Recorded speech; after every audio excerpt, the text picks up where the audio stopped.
Hi all, welcome back to Computer Organization course. We'll get started. So today, instead of starting a new chapter, the fourth one, what would we do is we will revise the first three chapters. Revision in the sense, what I'll be doing is I'll be going through the questions which are there in your syllabus. At the end of the syllabus, you have chapter wise questions, right? So I will be discussing that, what to write, which diagram to put in, and how much content to be written in it, so that it would be helpful for you in the writing of the assignments as well as in the exams. Okay, so first we'll get started with the first chapter. So the first question here is explain the basic functional unit of a computer. Okay, for this one, what you have to write? First, you have to draw the diagram. So this is your diagram. Okay, this is the functional unit of a computer, and draw this in the same way. Do not put extra, arrows and all. So keep this simple, draw as is. Then what you have to do? You have to explain each and every unit. So we'll get started with the input unit. Now, what does the input unit do? It accepts the data from the user, right? The computer, it accepts the coded information or the data through the input units. These input units that will read the data. The example of input unit are keyboard, mouse, trackballs, joysticks, etc. Then we have the output unit. What does the output unit do? Whatever the your process or the computer has computed, or it has some results, your output unit will show that result to the outside world. So your output unit is a counterpart of your input unit. Now the function of this is to send the result to the outside world. So the example of that is your printer, display, etc. Next, you have memory unit. What does a memory unit do? It will store your data and the programs, right? So there are two types of this memory. One is primary, the other one is secondary.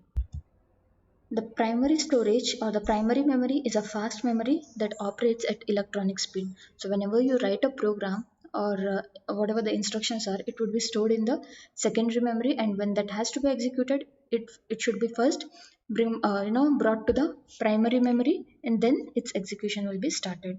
The secondary storage, it is a large storage. That means if you have the programs or data which you access infrequently, those would be stored in your secondary memory. The examples of secondary memory are CD-ROMs, magnetic tapes, and disk. Okay. The next one, the processor. Inside the processor, we have arithmetic and logic unit and the control unit. First, we will discuss arithmetic and logic unit (ALU). So, as the name suggests, this unit performs any arithmetic or logic operation. For example, if you have addition, multiplication, comparison of two numbers, all those would be performed by your ALU. How it will be performed? The operands on which the operation has to be performed, those would be first brought to the ALU, and then the contents of that would be added and the result would be given back. The last one is your control unit. So what does it do? So we have seen input, output, memory and ALU, right? They perform some operation, like they have the specified set of things to be performed. Now there should be someone to control all these units. Now that work is done by your control unit.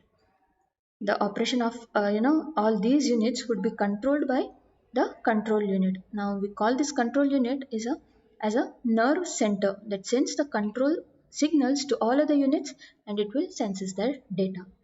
Getting it? So explain the basic functional unit of a computer. You have to draw the diagram and explain each and every units. Next question, describe the role of MAR, MDR, PC and IR.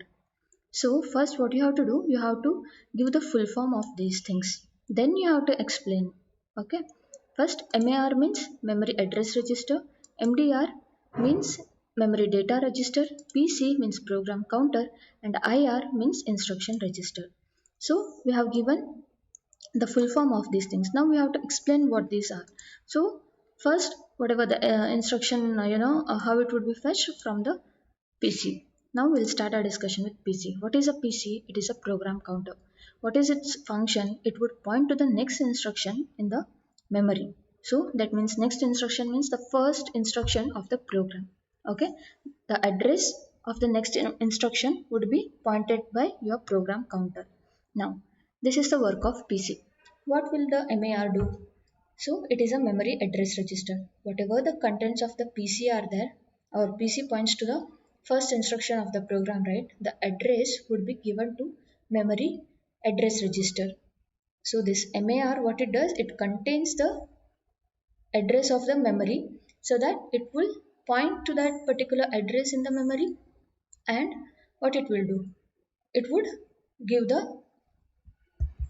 read control signal.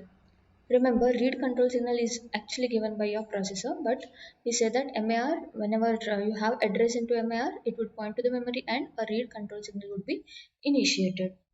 Then next is MDR, memory data register. As the name suggests, it has to contain some data.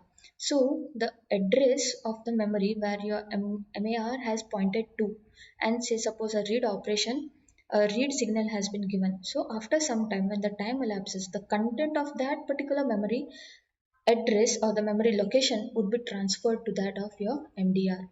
Now your MDR contains the actual instruction or the data which is present in the memory, and that is pointed to by your MAR. Okay. The last one is IR, that is instruction register. Your instruction register, it holds the instruction, the actual instruction. The instruction could be add R1 comma R2. Now this actual thing instruction would be present in your IR. Now, so whenever the MDR it has the instruction or the data, the next thing what will happen is it would move that particular instruction or the data to your IR. Getting it? The next question, explain in brief the basic operation concept between the processor and the memory. So for this third question, what you have to write is, first there is a diagram and then you have to explain the connection between your processor and the memory. So let me show you the diagram. Okay, this is the diagram. Only this is the diagram. Do not consider this one, okay? So this is your diagram which you have to put for that question, and then you have to explain the working of this one, like how your processor sends data to the memory or it fetches the data from the memory. So once you have put this diagram, what you have to do? Again, remember these arrows, right? So whatever way they are, they have to be in the same way. Do not change its direction and all. Okay? Okay, fine. So we'll start our discussion. So first, what will happen is your MAR, these all things are there, right? MAR, MDR, PCIR, control unit, and ALU. Then you have R0 through Rn minus 1. First, tell what are these things, like the full form of these things. So you have MAR, that is memory address register. You have MDR, that is memory data register. PC, it is a program counter. IR, instruction register. And then you have R0 through Rn minus 1. This is N general purpose registers. Remember this one. Okay. Then we have control unit and ALU. Now you have to explain the working of this one, how the data is fetched or data will be loaded into the memory. So what would happen, your program resides in the memory, and how does the program get into the memory unit? From your input unit, whatever you type in you save it in the memory, right? Now the execution of the program, it would start when the PC is set to point to the first instruction of the program. Getting it? Say suppose I'll explain this one. This is your example. No need to put this diagram in the exam, okay, or in assignment. So, say suppose our program is present here at the location 1. So, your PC would be pointing to the first instruction. Then what will happen? The contents of the PC, say suppose PC is pointing to this address 1, okay. Now, the contents of the PC would be transferred to the MAR. So once MAR has the instruction, MAR has the address, what will happen? It would send a read control signal to the memory. So you have this arrow right from MAR to memory. That means whatever the address is present in the MAR, it would be pointed in the memory and a read control signal would be initiated. Say after some time, when the time elapses, right? What happens?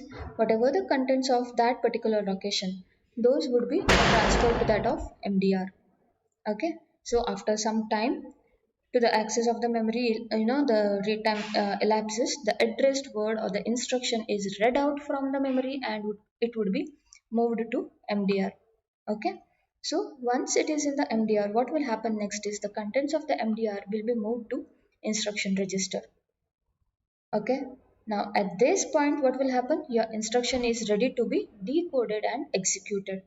Now, if the instruction involves an operation to be performed by ALU, okay, say suppose you have add instruction here, okay, now it requires your ALU, right? So what happens is to perform that operation, it has to get the data. So how, say suppose add this location, okay, add 1 comma R naught. Say your data is in R naught as well as in this location. What would happen? It would your IR would understand that add operation is needed, and again it needs the data from the memory. Now what would happen? Again a new instruction fetch cycle, or the read cycle would be initiated, and the data will be brought from the memory. It would be given to ALU, and addition would be performed. Now say suppose the ALU, it has performed the addition, it has to, say suppose it has to be moved back to the memory. Then what will happen? The result of the operation, suppose it has to be stored in the memory, then the first result would be sent to MDR, and from the MDR, the address of the location where the result would be stored would be sent to MAR, and the write signal would be initiated. That means, say suppose ALU has performed the operation 2 plus 3 and the result is 5, and that result has to be moved into some location in memory. Then what will happen? ALU would give that data, that is result 5, to MDR and address to the MAR, and MAR points to that particular location in the memory, and a write signal would be initiated. At that time, what will happen? The contents of the MDR would be transferred to that of the location in the memory. So in the meantime, when these all things are happening, your PC, what it would do? It would point to the next instruction. Okay, getting it? Now all these things like the working of IRPC, initiating a signal, these all things would be done by your control unit. Now all these things, control unit, ALU, these all things, registers would be present inside your processor. Hope you are clear with this. The next question is, explain the significance of single bus structure. Okay, so for this question you have to draw this diagram. This is the diagram of a single bus system. Okay. A bus is nothing but a group of lines. So this group of lines, it serves as a connecting path for the several devices. So that we call it as a bus. Now this bus, it has three lines. So what will happen? What are these three lines? The first one is the data line. The second one is the address line, and the third one is the control line. Now, this is the simple arrangement. This is a single bus.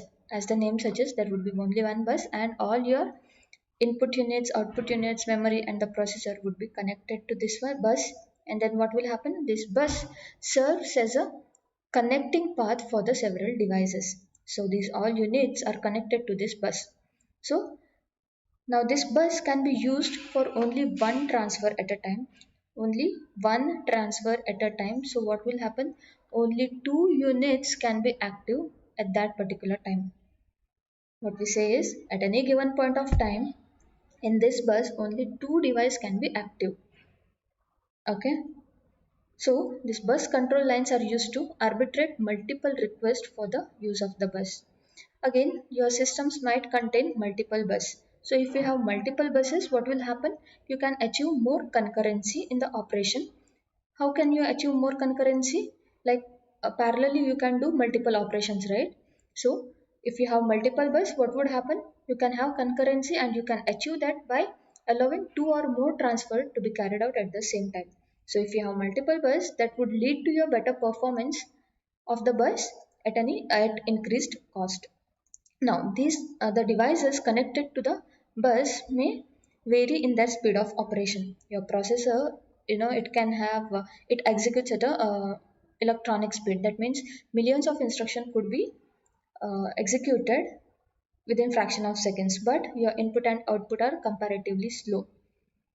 Now, other magnetic or optical disc are again considerably faster. Now, okay, for this question, you have to answer only this much, like you have to draw this diagram, you have to explain what is a bus, then what this bus contains, that is the three lines, that is data, address and control lines, how these uh, you know units would be connected to your bus, and at a given point of time how many units could uh, parallelly work on this, or can use this bus. You have to write only this much. Getting it? Now the last question is explain the role of buffer registers. Okay. So here is the answer for that one. Okay. Okay. Now this slide it says role of buffer register. It gives the solution, but what is the problem? Is where you can find the proper answer is in your canvas. Okay. So I'll explain what to write here. So first thing, what you have to do is whenever you have a single bus, okay, and the devices connected to it, they could vary at their operation speed. Suppose your keyboards and printers, these are comparatively slow, to that of your processor and the memory. So there could be delay or lag, or say suppose when the output, say your printer is working, then your processor has to simply wait for the process to get complete, like printing getting complete. So what can be done is we have to maintain a synchronization. You know, that means all these devices, input, output, memory, and your processor, they have to communicate in a smooth way. So for that purpose, like for synchronization purpose, we use something called as buffer register. So that whenever a printing slow working device, it is working and it is holding up the processor using this buffer register, what we can do, we can make that processor or the memory free, so that your processor or any other fast device can do their work. Okay, getting it? Why we need buffer registers? Okay. For a better understanding, we'll consider an example wherein we have to send a character from a processor to a printer. Okay, say suppose we have to send something from this processor, a character from this processor to that of your printer. Now what would happen is your processor, it would send the character over the bus to your printer buffer. Again, this buffer, we had seen it in the second chapter, but we will not consider that one, what is data out and all. Just remember your output and the input device, it contains some register called as buffer register. Now what would happen is whenever your processor sends something to that of your printer, in our case what would happen, it would send the character over the bus to a printer buffer. Now your buffer, whatever it is present in your input or the output unit or the device, it is an electronic register, and it requires very little time to transfer. Okay, now your processor, what it does, it sends the character through the bus to this particular buffer. Now once the buffer is loaded, your printer can start printing.